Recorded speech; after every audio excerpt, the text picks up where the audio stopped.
Buenos días, le quiero dar la bienvenida al Chile Day 2021 en su versión virtual este año. El Chile Day es un evento organizado por Invest, que tenemos como misión la promoción de Chile en los mercados internacionales y la exportación de servicios. Estamos muy contentos de poder desarrollarlo este año de manera virtual, lo cual es una novedad para nosotros.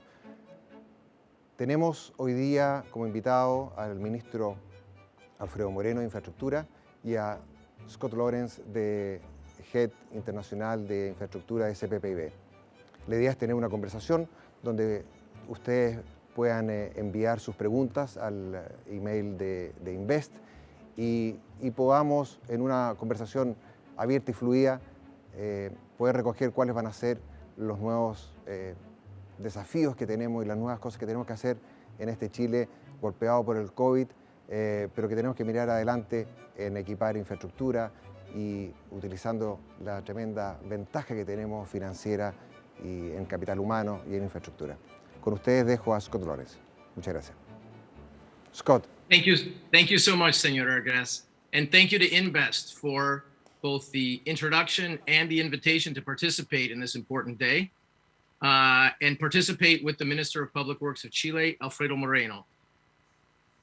CPP IB has been invested in Chile since 2006, first in Transelec and later in Grupo Costanera. And we found Chile to be an exceptional country to partner with and to help foster economic growth. And so I'm very eager for a good conversation with Minister Moreno. And I'll now pass the microphone to Minister Moreno, who will take you through a presentation on the agenda of concession projects, why Chile is an attractive place to invest, and what his ministry has accomplished and what's on offer. So over to you, Minister. Well, hello, Scott, and hello to everybody this morning. And thank you for the opportunity to show you what we're doing in Chile and what we should do together in this country in infrastructure. Many countries are offering investments in infrastructure today. They are wondering what they can do for employment, to push up their economies, and because of that, infrastructure projects, of course, are a very good solution. So let me show you just 4 reasons why I think you should look at Chile in advance of looking other countries and other opportunities. Those 4 things, and I will go through them in deeper, are: 1 is that Chile has been in this for 30 years. 2, that there has been a lot of companies for many countries all over the world participating in these investment projects through these 30 years. 3rd, the regulatory system that Chile has for this industry today. So, and the 3rd is that we have projects. Many people talk about infrastructure, investments, a lot of money, but in fact, as you know, it is impossible to do that if you don't have the engineering plans, you don't have the permissions, you don't have everything that must be done in advance before doing the project. So let me go through each of those. First of all, the PPP law, the concessions law in Chile was done in 1991, so it was 30 years ago. Since then, we have had almost 100 contracts awarded in public infrastructure, in concessions, for about 25 billions. 73 of those are already, today are being done, but 25 already were completed, they were finished, so they were all over those 10, 20 years of operation, and they were successful. They are all over the different industries. For example, they are in hospitals, they are in highways, we have reservoirs, we have many different infrastructure projects that we have been doing in airports, for example. We have interurban highways, urban highways. So we have a lot of different projects that we have been doing for these 30 years. For those 25 billion, already 18 billion, even more than 18 billion, have been done. And today, there are people that are investing around 6 billion to complete those 25 billion. The second one is that you can go to many companies, to many executives that have been working in those companies, and you can ask of their experience in what happens in Chile when you invest in this concession, in these infrastructure projects for public works. And there are some examples in different types of projects. You see there are people from Canada, as Scott. We have people from Germany, from Spain, from Colombia, of course from Chile, from Switzerland, from Italy, from France. So wherever you look, where you have an important company that is in this field, you will find executives and companies that have been doing these investments in Chile. So you can look at that, ask them, so you can have information so that your investment in Chile in the future is based in real information, based on what had happened really in their investments in Chile in the past. The third one is one that I think it's the really most important one. We have a legal framework which is very robust. And it's not something that I say, it's not something that the legal authorities in Chile say, it's something that has been proven for these 30 years. We have, for example, almost 100 contracts, as I told you, that have been awarded. All of those has been awarded in a very transparent way. In fact, not even one of them have had any complaints. In those 100 contracts, not even one person, no company, has been complaining that that was not transparent, that it was not right, the company that was awarded with the project. In terms of the law that is applicable for foreign investments, it's very easy. Foreign investors in Chile are treated as if they were Chileans. So it's very easy to understand. You will be treated exactly as a Chilean. There are no advantages, there are no things against you. We have different types of projects, different structures, which are suited for different types of projects. For example, airports, hospitals, and railroads, and highways, they have very different types of contracts with different terms. Some have variable incomes, have fixed income. So we'll talk a little bit about that later, but we have contracts that are suited for the type of investment that you will be in. If you have a problem, and of course these investments have problems through their construction phase, through their operational phase, you will have, of course, we will have some difference. And there is a system which is fair and which is fast. We have technical panels, some like dispute boards, which are being, the people that in that panels are technical people. They make suggestions to the parties so that they can have a technical solution. If they don't agree on that solution, then we have arbitration commissions that will deliver a solution that you will have to go through that. And so it is an easy way, it is just, and as I told you, it will be fast. And also, there is something, I will talk a little bit later, a little bit longer about that, but there is a specific thing of the Chilean system, which I think is interesting, is that you can not only participate in the things that we will offer you, you can also come to us and offer us some unsolicited public works.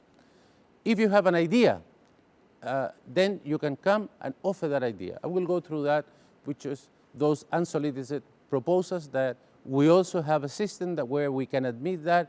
There is a system where we can go through that, and if the proposal is interesting, that will get and go in and go to be a concession and a real work. Well, and then the fourth one. This government, not today, in advance, in the program for the government in 2017 and 18, we said that concessions were something that was key. Chile has been doing around 700, 800 million a year in concessions. And we wanted that to go to around 3 billion a year. So that's why we have been working in making all those projects to be a reality. And so I will show you that for the next years, that's what we are going to do. In 2021, we will have almost 5 billion. And also we already are been tendering 2 hospitals for around 600 million. And those are the list of offerings that will be done in the next years. So in 2021, you will see Road 78 and Road 5, Road 68, which are the main roads, the main highways that Chile have. You will have a lot of hospitals in different parts of the country. You will have also the tsunami alert system, which is something new. You will have airports in Araucanía, also in Calama. So there is a really broad type of projects that you can be part of them. And just to go through the point that I already told you before, these unsolicited offers that you can do, and it's a system where if you have an idea, even if you don't have the money, you can come to us and say, this is my idea. There is a concession board, which are technical people, independent people that will go through that. If they think, after reviewing it, after asking some questions, asking for some more information, that that's something that would be of public interest, then there is a system where they will ask for more studies, demand studies, cost studies, feasibility studies, environmental studies, etc., where if you go through all that and those steps are successful, then that will get to be a concession. That person that did that will have an advantage on that concession. Those studies will be paid. And if you look at what had happened until now, we have had, of those 100 projects that we already have done until now, 23 of those were public initiatives. So they were ideas that did not come from the authorities, did not come from the government, did not come from the state, but from private people. And the amount of that was 3.5 billion. And some examples of that was, for example, the bicentennial cable car, the first cable car that we are building, which is being done today, the Antofagasta highways, the Américo Vespucio highway, which is one of the main highways in Santiago, which is will be finished next year. It's a $900 million project, a very large one. We had 11 initiatives in this field, in this type of way of doing things in last year. So we think that this is a very interesting thing. We're changing some of these things to make this even easier. So some of the things that we are evaluating today is, for example, railroads from Santiago to Valparaíso, from Mejillones to Calama in the northern part of the country, waterways to bring water from the southern part to the central and the northern part of the country, desalinization plants, a tram to go to Arturo Merino Benítez, which is the largest airport in the country in Santiago. So there is a very broad range of projects that we can consider. So that was, Scott, what I wanted to tell in advance of our conversation. Terrific. Thank you, Minister. That's a very good walkthrough. I was wondering, building on what you just said about the projects for tender for 2021, there's a wide array of things from water to transportation, et cetera. But as you think about infrastructure and the long-term nature of the asset class, it requires a certain vision, not only by investors, but of course by the administration and the environment that you're operating in. Can you share with us your view of the infrastructure that Chile will need looking out maybe 10, 20, 30 years? Well, Scott, I completely agree with you. That's why we have a long-term planning system, which takes not 50 years, but 30 years. So we have today a plan which goes from 2020 to 2050. And what does it show? What it shows is that we will need around 50 billion in investment in those 30 years. That is needed to double the GDP of Chile, which is not something that is impressive in terms of historically what Chile has been growing. Is much less than what we have been doing the last 30 years. It is only thinking in 2.7% a year growth every year. And this is only, of course, infrastructure on what the Minister of Public Works do. It's only highways and the ports, of course, that's not included with that, but I'm being included in this. But it only on main roads, main highways, not taking into account on cities, only routes between cities, airports, ports, railways. And of those 50 billion, around 30, 35 billion will go to highways. The transportation cars will keep on going, increasing their number. People will keep on going from one place to the other one because of their needs, and we will need not only one route. Today, as you know, we have one main route that goes. Chile is a very long country, the second longest country in the world, but very thin, it's very narrow. But we will need two more routes, two more highways. One, it's a coastal one is an interior one next to the mountains, and that will go almost around all the country. So we will be building that. So we will have alternatives, and so we can go through this very long country, not only through Route 5. And that will take a lot of investment.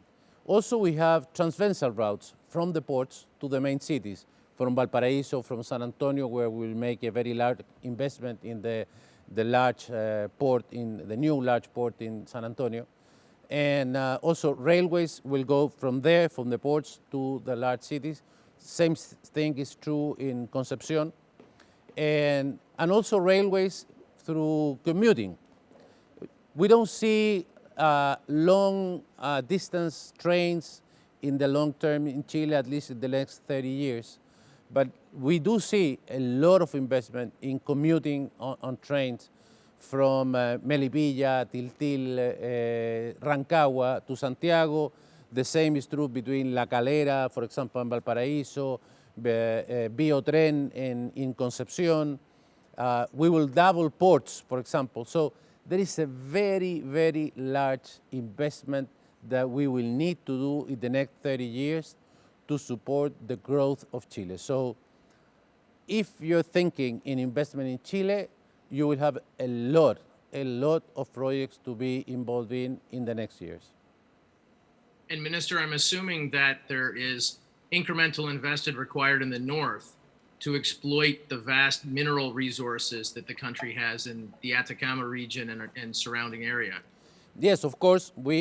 Today we're making new highways there between Antofagasta and Calama, which was only one route in each sense, and now we are making a highway between both cities. Also, as I showed you in one of the slides, we are considering a private initiative which will make that Route 5 will go from Iquique, Antofagasta, and even Arica. So we will extend this route, which we don't have today. Also, there is a lot of transversal routes that will go even from the ports to Argentina, because that's other thing that we see in the future. No? Chile has a very large advantage because of their ports. The other countries in South America, they are just on the other side, and the other side is not on the side of China. So that's quite a difference. And Chile has very good ports. I agree with that. Minister, in your presentation, you highlighted the success that you've had in maintaining concessions even through the entire life now, which is rare around the world for countries that have privatized.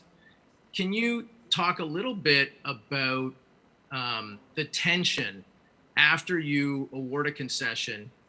Sometimes it's very easy to see after the fact, after the project has been built, that the concession may be in the favor of the constructor or the promoter of the infrastructure.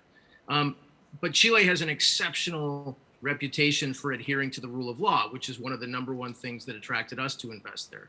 Can you talk a little bit about the tension that you experienced in looking at contracts that may feel unbalanced after the fact, but not before?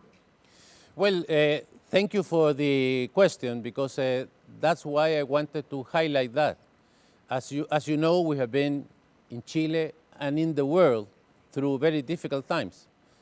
In Chile, because of all the problems with the social unrest in 2019, then this coronavirus all over the world. So maybe these were the toughest thing that we have to go through to show if the legal system was really robust enough. And what was the end result? The end result is that exactly what you were saying. We have some concessions that, of course, they were very good business for the guys that did it, because nobody knows the future. And sometimes you forecast a certain amount of cars or airplanes or passengers, and then you got 2 times or 3 times or 4 times, then you got a very good business. And what happened in Chile? Nothing. You did a very good business. The other way around, also true. If, let's say that you forecasted 100 and there were 50 only, then you made your business was worse than what you expected. And that's true also. So the rule of law in Chile has proven one time and again that if you sign a contract, then that's the law of the parties.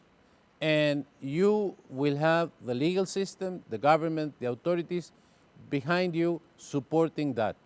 And I think that's very good for the long term. Good for the investors, of course, good for the country, good for the next investors who knows that you can have a lot of time wondering what would be your contract, what's the bidding that you are in there, read very carefully what it says. But once you really understood what it is, what are your offers, what are your responsibilities, what are your expectations within that contract, then if you're in Chile, you can be sure that you will obtain that.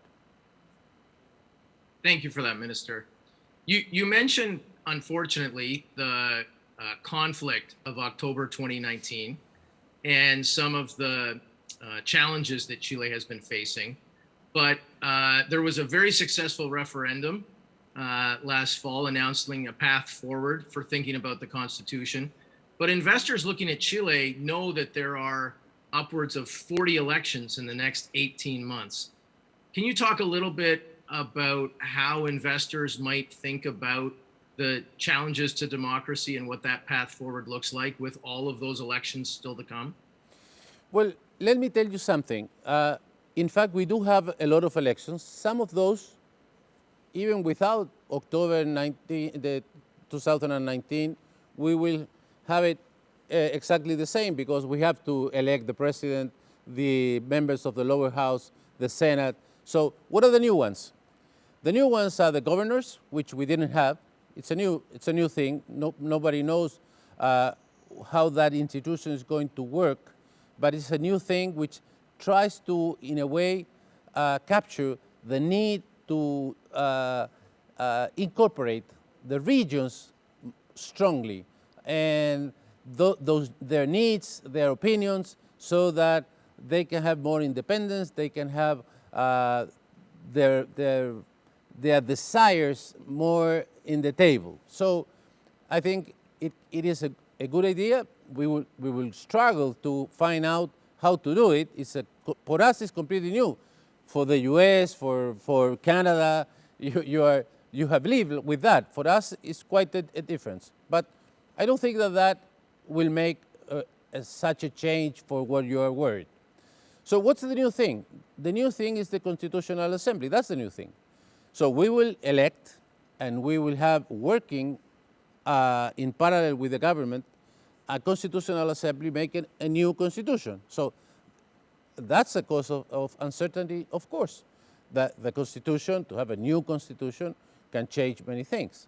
So what are the facts? The fact is that, do we have more uncertainty? Of course, we do have it.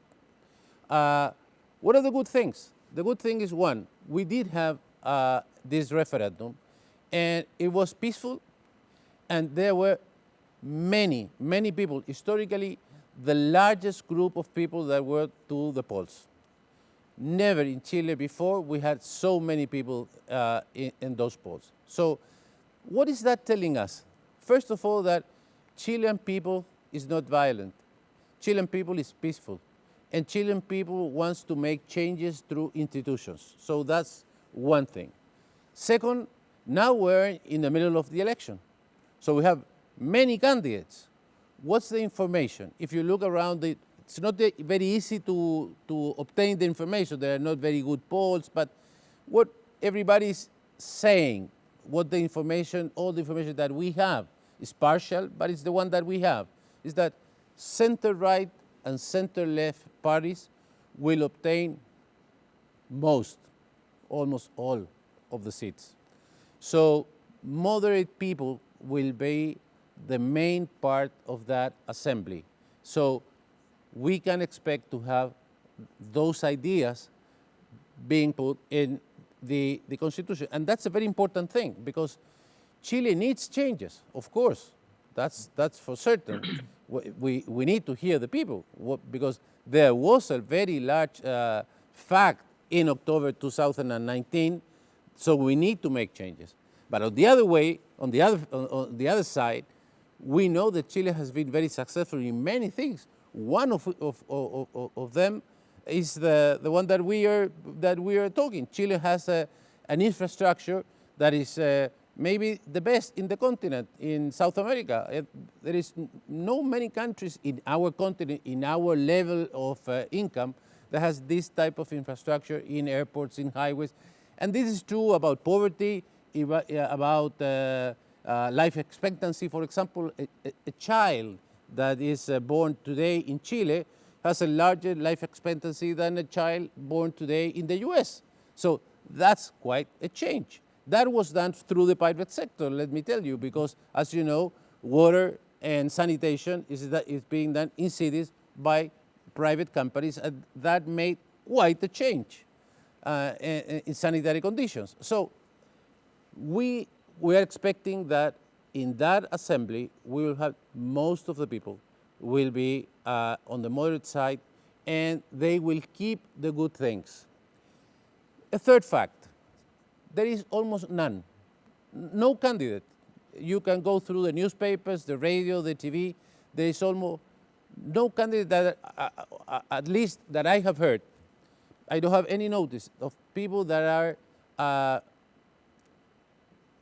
saying that what they expect is that if they are elected, they will destroy or abandon the main pillars of the economy, of the Chilean economy. So they will keep private initiative, they will keep the independent central bank, they will keep the protection of private property, they will keep the protection of foreign investors.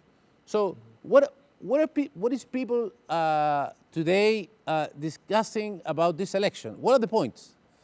The main point that they are discussing is, what's the level of social protection that the state should give to citizens? And what are the rights of the people that they will have to go to the state to claim for those rights? So will you have health with no cost, education, no cost? At what level? For what amount? Can I go to the courts for that? Can I ask for that? If I have to buy a special drug, which is very expensive, can I ask for that too? So, which is, I think, a very reasonable discussion, and will not affect, at least directly, the investors and the investments that you are considering. So, I think that in the last year, we have had very good news about this process. Maybe this process will make a better Chile. And the uncertainty, as you know, can give you worse results, but it can also give you better results. And let me give you one more point of information. Violence has been going down, this type of violence, I'm not talking about Araucania and a specific point. This social unrest and violence related with that, today is confined to a very small group of people, which was quite the opposite that what happened in October 2019, where a very large part of the population was on the street, was related with these subjects. And so I think that people are being represented by this process, and hopefully we will be able to conduct all this idea through this process. It will be a difficult process, but I think we have an opportunity to make, as I told you, a better country. Well, it's a challenge faced by a lot of countries around the world trying to figure out the balance between fiscal and monetary stimulus and what the expectations are of the public. So, of course, I wish Chile the best of luck, and we'll look forward to the election in April, where we'll know about the constituents of that assembly. So you'll have a better sense of the direction of the outcome. And that's only 30 days more. So I know. 30, 40 so any days. investor, 40 days more, and that's it. Investors will have a much better view about the future after exactly. April. Yeah. So, speaking of the balance between government and business, one term that's being thrown around the infrastructure world is asset recycling. And by asset recycling, what they're talking about is governments selling off assets that they own or granting concessions and taking the proceeds and then building infrastructure themselves. So not waiting for the ideas or subsequent concessions to build new greenfield projects, which are by their nature more risky. Can you talk a little bit about how Chile thinks about the balance and whether the government of Chile will be in the business of building infrastructure itself as opposed to always trying to attract investors to do it for them? Well, first of all, let me tell you that Chile was part of a very large privatizing process many years ago. So Chile sold their water companies, sold their electricity companies. So many of the public infrastructure and public services, those companies were sold and today are being done by private companies through concessions, through very strongly regulated systems that have done a very good work in general terms. And so what we have been doing in the last years, what we are doing is concession, which is a little bit different. It's that we tell somebody to make a new work, or which can be take a highway and improve it a lot, of course. And you will have the benefit of obtaining the toll for that, for example, in the case of a highway, or the amount that a passenger and the airplane will pay in the case of an airport for 10 years, 20 years, or something like that. So those are the concessions that we have been doing in different fields, including hospitals, reservoirs, and other things. So our experience is that that's a very good idea. A very good idea because private investors can obtain financing, but not only financing. They have different rules than the private sector, so that the public sector, so they can do things faster with smaller restrictions than what we have to spend our own resources, and mainly give us the opportunity for the state to use our resources to other uses. Let me tell you that Chile, for example, have 85,000 kilometers of roads, which we take care of that. We have a very small amount of highways that are concessions. Those, of course, are the main ones. Most of the cars are moving down there. But there's a lot of secondary roads, rural areas, that somebody has to take care of them. And that is very difficult to make it through the private sector. Traffic is very small. It is very difficult to segregate that road because the guy from his house goes to the road. It will be very difficult to make a toll on that one. The same is true for the water system.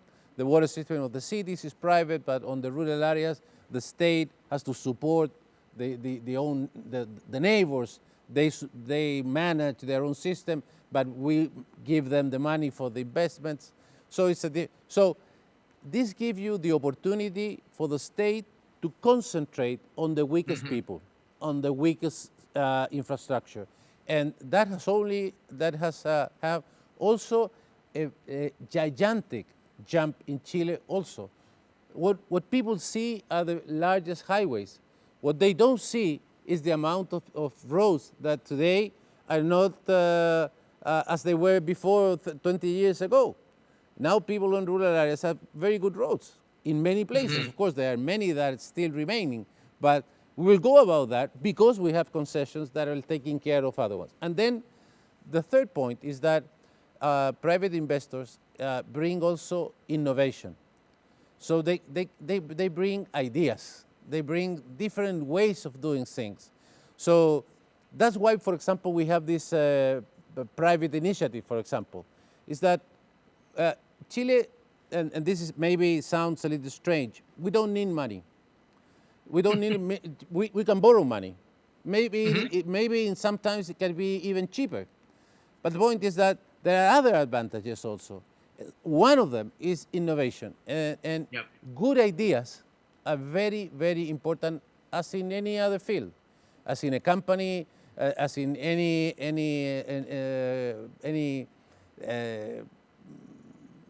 investment that you are doing. Ideas are at the end everything. You have a good idea, money will come. But that innovation has been also something that we have learned to appreciate on this combination between the public sector and the private one. I totally agree. And my request to you, Minister Moreno, is after the pandemia finishes, if you can come visit other countries and explain the success story of Chile, that would be great for all global infrastructure investors because there's not necessarily the same framework or the same orientation. And as we see the balance sheets of countries around the world that are not in as good a position from a debt to GDP perspective like Chile, we think there's got to be a transition. But equally, I'm curious in your experience, is there any condition as you think about the concessions of not only awarding them on the basis of the economics, whoever bids the most or promises the lowest tariff, etc., but also the quality of the investor and the orientation towards society? Because at CPPIB, we spend a lot of time talking about the social license to operate, that it's not about squeezing out every dollar from the community and trying to maximize profit that we take back home, but rather creating a long-term sustainable approach to caring about the communities that we operate in. When you sit on the other side of the table and assess bids in a concession, what are the qualitative things that you look at in the investors? Well, let me tell you one thing. I completely agree with you. There is a very recent study made by the OECD about the Chilean infrastructure system and how it works.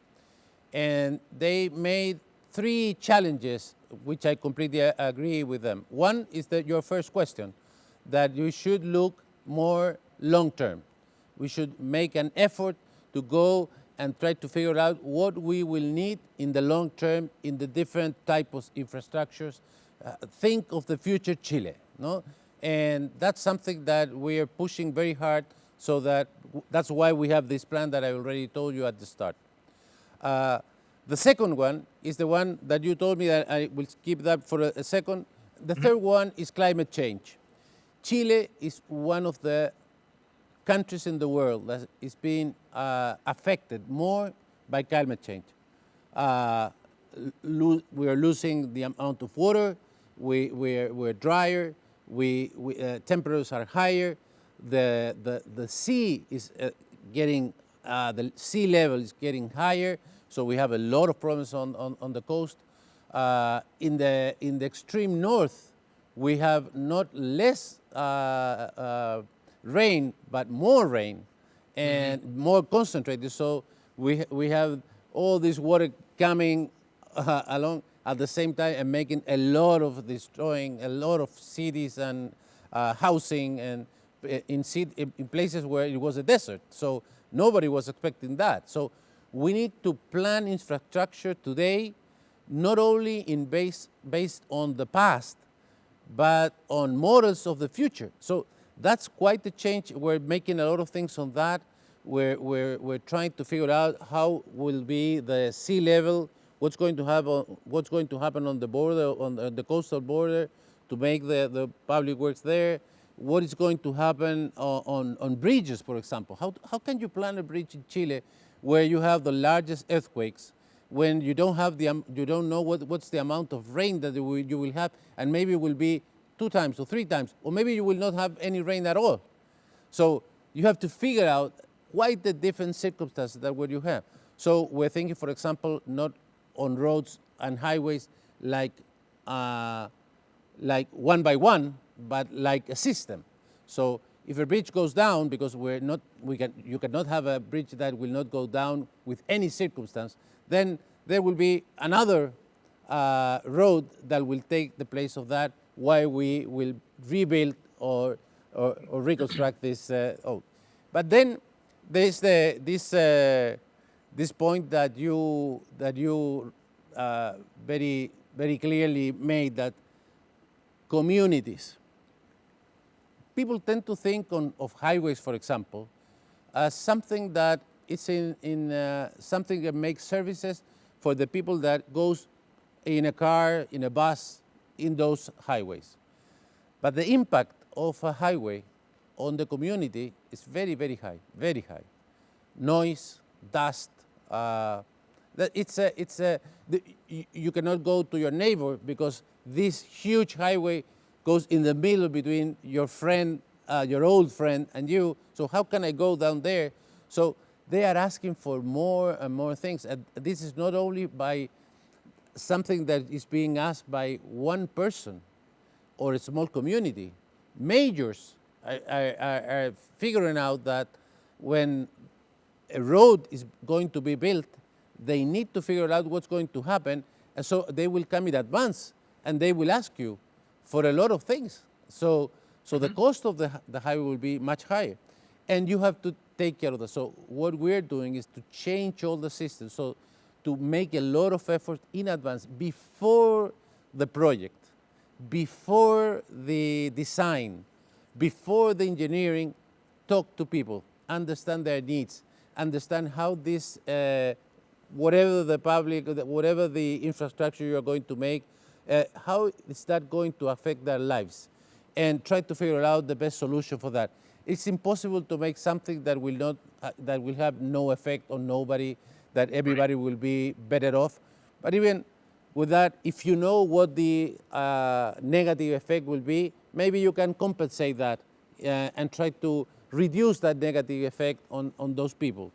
And so that's an effort that we need to make, and it's completely on the way and in the sense that what you were mentioning. I don't think that it's easy to award a concession looking at quality, because then we can lose this factor that we already have, that nobody complains who won, because quality is very difficult to assess. We do it on public works, on the ones that we finance, we do consider those type of things.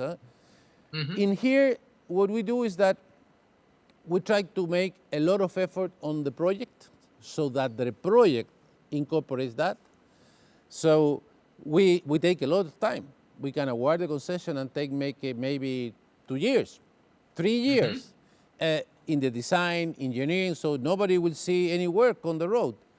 But we are making all that effort and all that, and it's a difficult process between the company that was awarded the contract and the ministry, so that we can say okay in every factor, and so that the road, the airport, the port, whatever the infrastructure is really what we really want to obtain. Today, to make a large infrastructure project is very difficult all around the world.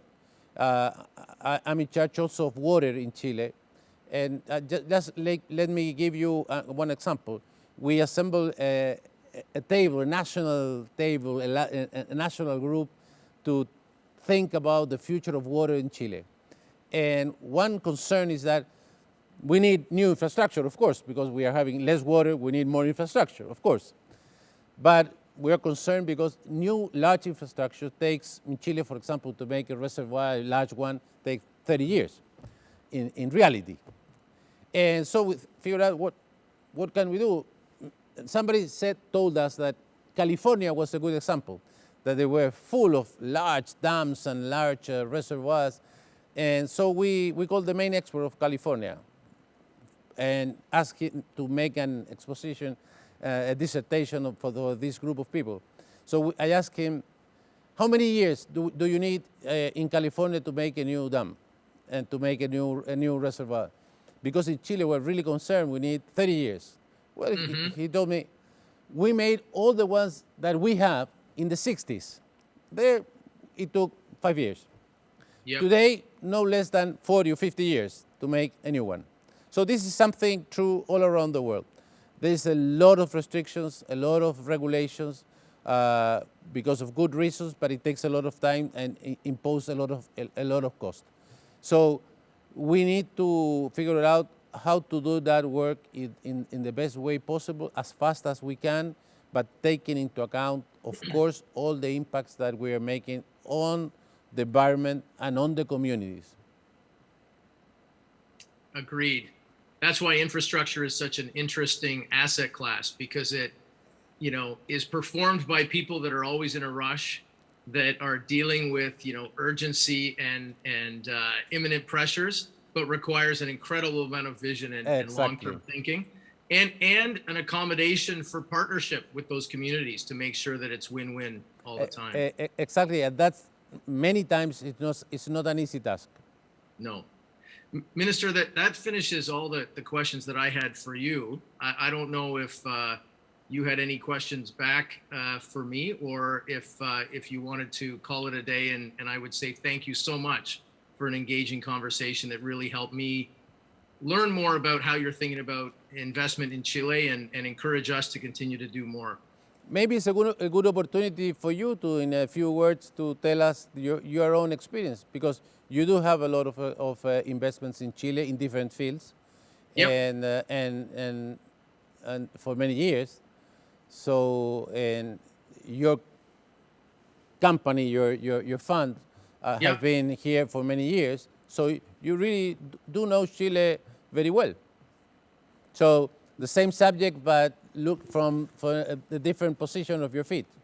Sure. From our perspective, our investment in infrastructure spans both electric utilities in the form of Transelec, which is the country's biggest electricity transmission company, and fortunately now at the forefront of energy transition, as all countries around the world are trying to electrify more. And so connecting new renewable sources of power and transitioning away from conventional power sources will require more transmission, as well as to accommodate the increased industrialization in different areas, particularly the north. There's lots of exciting projects, and later this year, I know Chile is asking for tenders for a high voltage direct current line, HVDC. So there's a lot of activity underway, and we've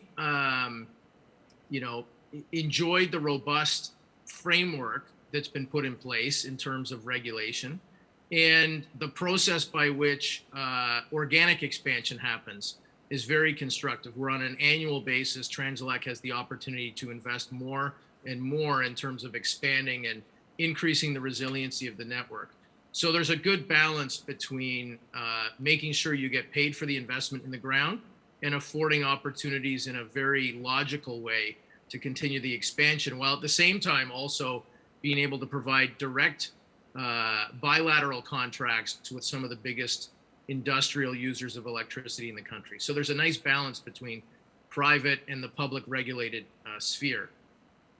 Of course, there's been downward pressure on the permitted rates of return in keeping with both lower interest rates and increased competition, because the world has discovered that the robust framework in Chile is an attractive one. So it's been important for us to continue to work hard to earn the returns that we do on that investment. And then on the other side, we have a big investment in Grupo Costanera, which is an exceptionally managed toll road company with multiple assets in and around Santiago. And we've been pleased, obviously, at the performance and the growth of Santiago that I think, some people don't realize, but a toll road with, better flowing traffic and higher quality and better safety, in turn, spawns more economic activity and benefits the cities that we operate in. And we see that around the world, not just Santiago. And so we're eager to continue to expand the capabilities of management to new roads. And so we're participating in some of these tenders and have been successful in finding opportunities to build new roads. So we'll continue to do that. And from a strategy perspective, that's our number one approach, which is to be as local as we can through the platform companies that we have and continue to reinvest the profits as opposed to repatriating them back home necessarily. So that's our experience, and we'll look forward to expanding and participating in more concessions. Well, hopefully, some of the other people that is looking this conversation will have the same thoughts. So that's the idea. I hope so. Okay, thank you very much, Scott. Thank you, Alfredo.